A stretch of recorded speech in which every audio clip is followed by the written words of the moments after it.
The moment he lifted off the throttle wasn't because the car ahead was faster, it was because he had nothing left to give. No electrical deployment, no strategic reserve, no response. And as the car he had just overtaken slipped back past him on the straight, Max Verstappen wasn't reacting with anger, he was reacting with recognition.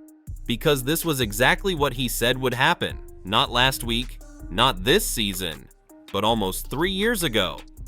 Now, as a 4-time world champion sits 8th in the standings, openly questioning whether it's worth continuing, Formula One faces a far more uncomfortable reality than a struggling team or a difficult season. The question is no longer whether Verstappen is frustrated. It's whether the sport has fundamentally moved away from the very thing that made him great. If you want more breakdowns like this, hit like, subscribe, and turn on notifications so you don't miss what happens next. It didn't look like a defining moment at first. Just another overtake into the final chicane. Clean, clinical, efficient. The kind of move Max Verstappen has executed dozens of times across his career, especially during his dominant run of 4 consecutive championships. But what followed was something entirely different. As he exited the corner and hit the straight, there was no acceleration surge, no sustained push, no continuation of advantage. Instead, there was silence. Mechanical, invisible, decisive. The battery was empty. Within seconds, the car he had just passed came straight back through, not because it was better through the corner, not because the driver made a smarter decision, but because it had something Verstappen no longer did: electrical deployment. After the race, Verstappen described it with unsettling clarity. He didn't talk about grip or balance or tire degradation. He didn't mention mistakes. He said it felt like a calculation, a battery management sequence wearing the surface of a race. And that distinction matters, because this wasn't frustration born from losing. Verstappen himself made that clear. Sitting 8th in the championship, having finished as low as 6th after starting 20th in Australia, he openly admitted he could accept results like P7 or P8. He has, after all, experienced both ends of the competitive spectrum. What he could not accept was how those results were being decided. This wasn't about pace. It wasn't about Red Bull's struggles alone. It was about a fundamental shift in what it means to drive a Formula One car. And the most unsettling part? None of this surprised him. Because back in June 2023 in Austria, while dominating the sport with one of the most commanding cars in its history, Verstappen warned that the future would look exactly like this. Not faster racing, not closer competition, but drivers lifting on straights, managing energy instead of attacking, winning and losing based not on execution, but on resource timing. At the time, it sounded theoretical, even exaggerated. Now it's happening in plain sight. But that wasn't the real story. The numbers on the surface look like a technical evolution. 50%. That's how much of the 2026 power unit's performance is now derived from electrical energy. Not a supplementary boost, not a strategic advantage. Half of everything that makes the car fast. Which means half of a driver's performance is now tied to something that depletes, a battery that fills under braking and empties under acceleration. And that changes everything, because in the previous era, performance was continuous. If you had the pace, you used it. If you executed better, you gained time. The relationship between driver input and lap time was direct. Now, it's conditional. Use your deployment exiting one corner, and you may have nothing left on the next straight. Save it, and you might be vulnerable elsewhere. Every decision becomes a trade-off, not just in positioning, but in availability of performance. And when you layer that onto race conditions, the effect compounds. Verstappen started 20th in Australia and climbed to 6th, a remarkable recovery on paper. But that result came despite starting the race with 0 battery charge, not partially depleted. Completely empty before the lights even went out. In a system where 50% of performance depends on energy deployment, Red Bull effectively began with half a car. Still, he finished 6th. In China, the race ended not with strategy but with a gearbox failure. In Japan, he was eliminated in Q2, outperformed not by a title rival, but by a rookie. He finished 8th. Across just a handful of races, the 4-time champion sat 8th in the standings. The numbers don't suggest a gradual decline. They suggest disruption. And it's not just Verstappen saying it. The reigning world champion described the transition from 2025 to 2026 as a shift from the best cars to the worst in a single season. That's not a marginal change. That's a philosophical break. Because when performance becomes something you manage instead of something you extract, the entire competitive framework shifts. And suddenly, the fastest car isn't always the one that wins. The best driver isn't always the one who prevails. And the race itself starts to feel less like a contest of execution and more like a sequence of calculated compromises. And that leads to a deeper question. At its core, this isn't just a technical disagreement. It's a philosophical one. Formula One has always balanced two competing identities: engineering excellence and driver expression.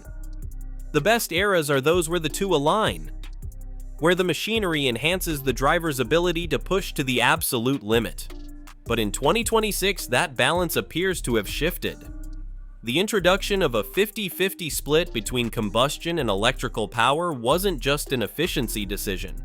It was a statement about the direction of the sport. Sustainability, innovation, manufacturer relevance, these became central pillars.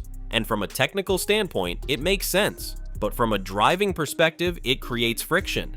Because instead of maximizing performance corner by corner, drivers are now managing availability across phases. They're not just racing the car ahead, they're racing their own system. Verstappen predicted this in 2023. He spoke about downshifting on straights not to slow down, but because it would be faster within the new energy constraints. He warned that engine power would dominate outcomes, creating disparities not in skill, but in hardware capability. And perhaps most importantly, he said the cars would feel strange, not slower, not worse in isolation, but fundamentally different. That difference is now being felt. Drivers are no longer operating in a purely reactive environment. They're preempting, calculating, adjusting not just to track conditions, but to internal limitations. And while that adds complexity, it removes something else. Instinct. Because when every move has an energy cost, spontaneity becomes risk, aggression becomes conditional, and the pure act of racing, seeing a gap and going for it, becomes secondary to whether the system allows it. This is where the divide becomes clear. Is Formula One about maximizing technological innovation even if it reshapes the driving experience? Or is it about preserving the core identity of racing, even if that limits technical ambition? Right now, the sport appears to have chosen the former.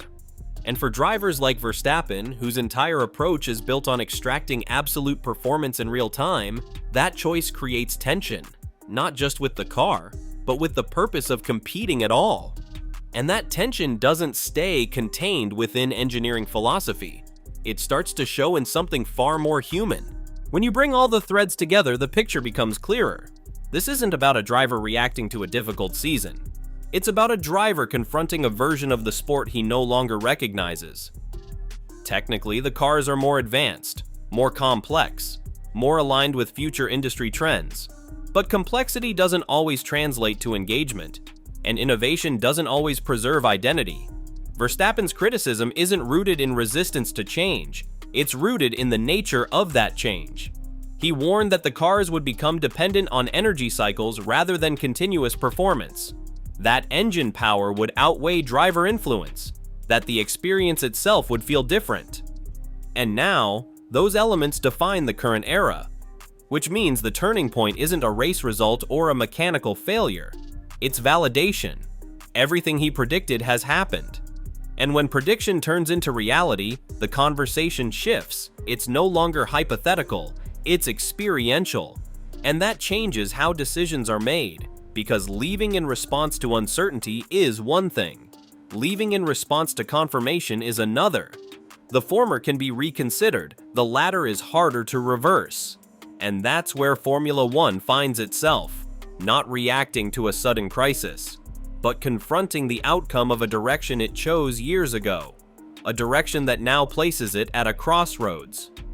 Adapt the system to preserve the driver experience, or maintain the system and accept the consequences, including the possibility that one of the greatest drivers of this era decides it's no longer worth participating. And that decision won't be about speed. What makes this moment significant isn't the possibility of Verstappen leaving, it's the reason why. Because this isn't a contract dispute, it isn't a temporary loss of form, it isn't even a disagreement with a team, it's a misalignment between driver and system. Technically, the sport has evolved. The introduction of a 50% electrical component, the emphasis on energy management, the shift towards strategic resource allocation, all of it represents progress within a certain framework. But progress isn't neutral, it prioritizes certain values over others. And in this case, it appears to have prioritized efficiency and innovation over immediacy and instinct. For a driver like Verstappen, whose strength lies in extracting maximum performance in real time, that shift changes the nature of competition itself. Psychologically, the impact is clear. The language has shifted from frustration to detachment, from problem solving to questioning purpose. Competitively, the consequences are already visible. 8th in the standings, a contract clause within reach, a viable path away from the sport. And for Formula One, the implication is unavoidable. Because if the system produces outcomes that its most capable driver finds fundamentally unfulfilling, then the issue isn't performance, it's alignment.